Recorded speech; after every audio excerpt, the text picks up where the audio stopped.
What did John Cleese say about you? Because I love John Cleese, and I think it's great when you realize somebody you like is a fan of you.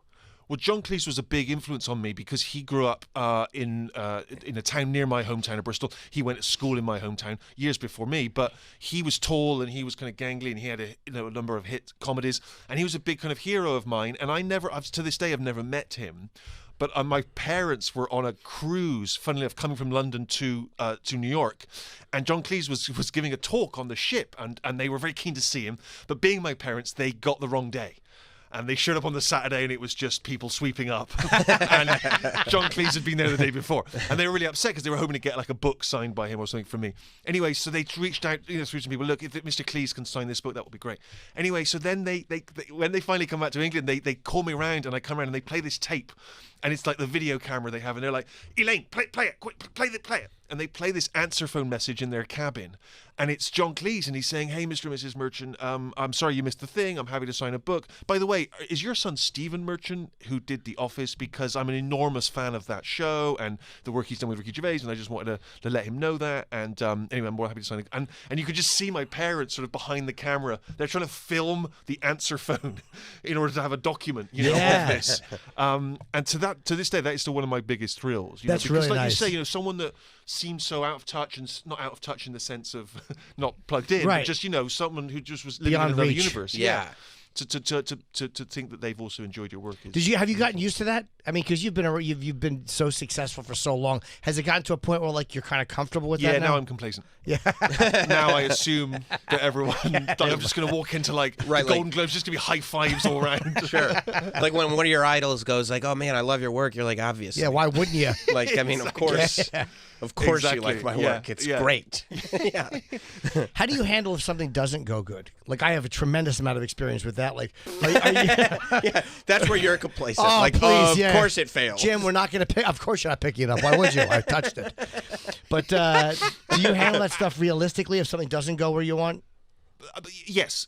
I mean, my feeling is that as long as you've done as best you can and that you're happy with it, as much as you can be, that's the most you can hope for. If you're going to get all your validation from the box office or the viewership or the critics, you're always going to be disappointed, it seems to me. So as long as I feel like I've done my best and I'm sort of happy with it, then that's the most I can hope for, really.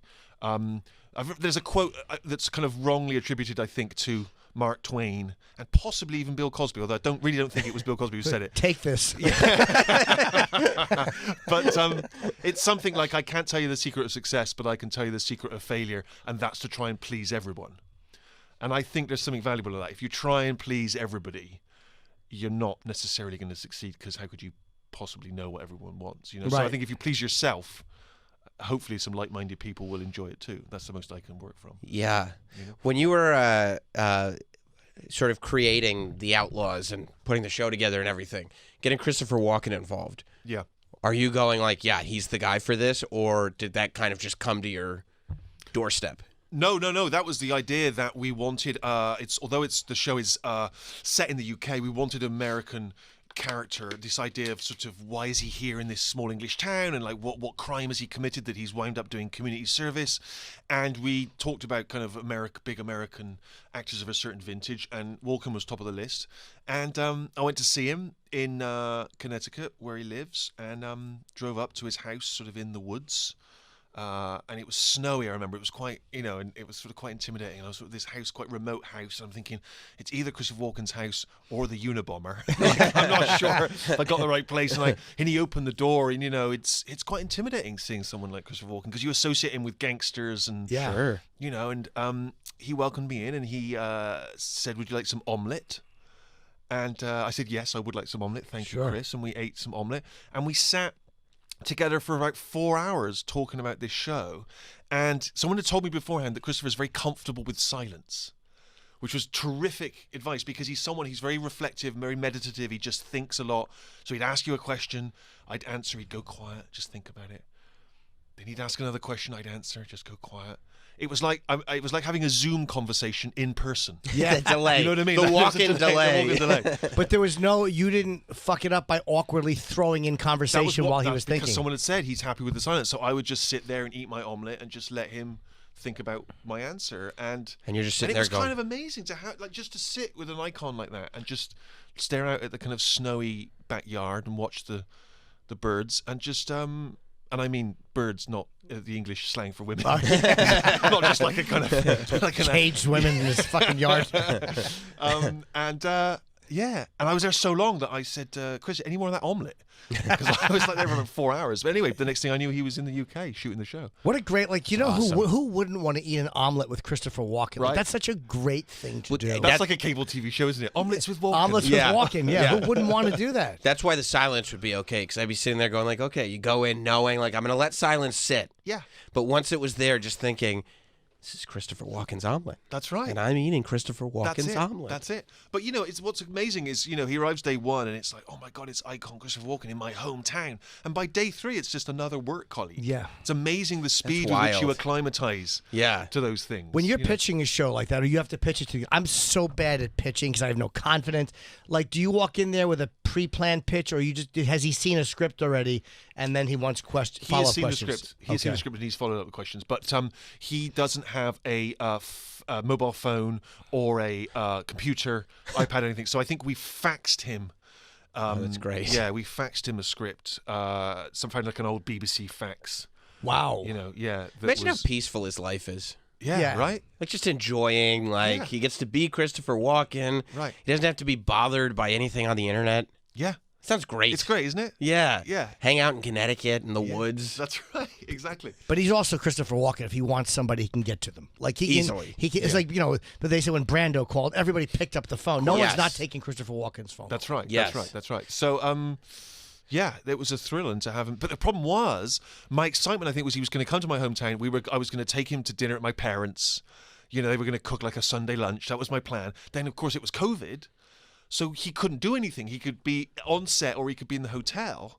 And I'm thinking also, he's like 78 years old when we were shooting. And I'm like, is he getting COVID on my watch? Like, I'm just Right. so anxious every day. Like, Yeah. anyone even looks like they're going to sneeze near Christopher. I'm like jumping in front of him like I'm taking a bullet for the president, you know? And just sweating the whole time. Yeah, because you don't want to destroy an American treasure on your way to becoming a British treasure. Are you kidding me? I mean, that's going to be the biggest over. falling Yeah. out between the UK and America since the, you know, War of revolution. Independence, right? Yeah, It would be in your stand-up intro. Co-creator of The Office killed Christopher Walken. Nice hand for Stephen Merchant. Exactly. So luckily we made it through. But yeah, every day you're going into set like one of your main characters might die. It was like being in a real life Squid Game. Yeah. You know, it was just nerve-wracking the whole time. Is he a guy that you write a lot for? Or does he ad-lib a lot? He ad-libs a little when you once you've done a couple of takes, but he's very adamant that you don't change the lines. He's that's one of his things up front, which he's very open about because he takes a long time to learn lines and memorize them. So the idea of like just changing lines willy-nilly, which some TV shows do, he's not into that idea. So so we were quite kind of So it's careful. got to be like, hey, make your decisions now That's because right. that's what you're going to get. That's right. I've also heard, I don't know if he does this or it's a myth, that when he looks at a script, he takes out all the quotation or somebody will take out like all the periods Yeah. and all the exclamation point. It's just the words because that's how people think. You don't That's think. what I either have heard from him or someone else has told me. Yes, that the sort of, which again is why he has that slightly kind of eccentric, jazzy Yeah. way of speaking. You know, where sentences run into each other and Yeah. pauses come when you're not expecting them. Yeah, It's but kind you of can see when amazing. somebody's been influenced by Christopher Walken. It's such a specific. It's like Jack Nicholson. When you see someone who's kind of been influenced by them, you're like, oh God, that's Even physically, right? you can just see it. But Yeah. I was worried as well though because you hear those stories of stars that get to a certain age and they're just there for the paycheck and they just show up Sure. and it's like one take and they want to be back in the trailer. But he'll do as many takes as you want and he'll try something new each time and it felt like even at that late age he was still enjoying acting. He was still That's enjoying awesome. the process, which was great. There's a movie called All American Murder that Christopher Walken was in. That was directed by Potsy from Happy Days. Anson Williams, Anson yeah. Williams, yeah. It's not a very good movie, but apparently they had Christopher Walken for like a day. So they just, tried to Yeah. get him in as many shots as possible, and he like ad-libbed everything. And one of the greatest lines I've ever heard in a movie was apparently his, which was he was like a cop, and he was trying to get a criminal upset. And he was talking to his wife on a megaphone. Oh yeah. And he was talking to her, and the criminal goes, "How do you know her?" And he goes, I've never forget a face that I've sat on. You're just like, I didn't know Anson Williams directed that. yes. Yes.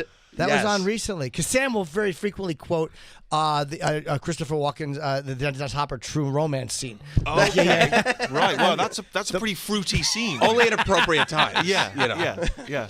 Do you still do stand-up? Do you know, I just went back and started doing it again after about 7 or 8 years. Just the other night in London, got up again.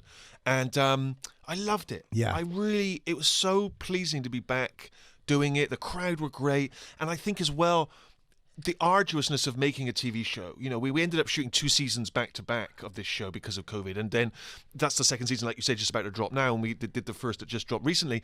And so it's such a big sort of enterprise, so many people involved, and it's stressful, and something about just relying on you and the microphone is such a thrill, and I think it feeds back into the writing because you're just reminded how to make people laugh. You just, there they are, and how to make yourself clear and understood, and how to set up a joke, and so I really, really enjoyed it. And you realize too, like when things are going too long, like if you have a thought that sounds great, and if you're talking to a live audience, you're like, "Oh God, shut up!" Like I'm get to the joke. Like I'm not. I'm talking too much. Like I'm losing them here. I'm and losing also, them. Do you? I'm always interested by how other comedians work. Do you write your stuff? Are you just up there riffing until it formulates, or do you write it before? I talk it through. I should write it down because it's just a laziness thing. But I'm on every night, so I'll just kind of talk it through. But writing it down is so much better. I'll jot down notes sometimes, but I should be better with that. So you'd be on the way to the gig and an idea would occur to you and you just go on and try it? That's what I do at the Comedy Cellar. I'll just go on and try stuff. That's just great. Talk it through. It's kind of easier for me to do. But like Colin writes his shit down, and that's pretty effective. Like it's He does well. Attell has a notebook. Like the best comics have notebooks and do the work. I'm just very lazy.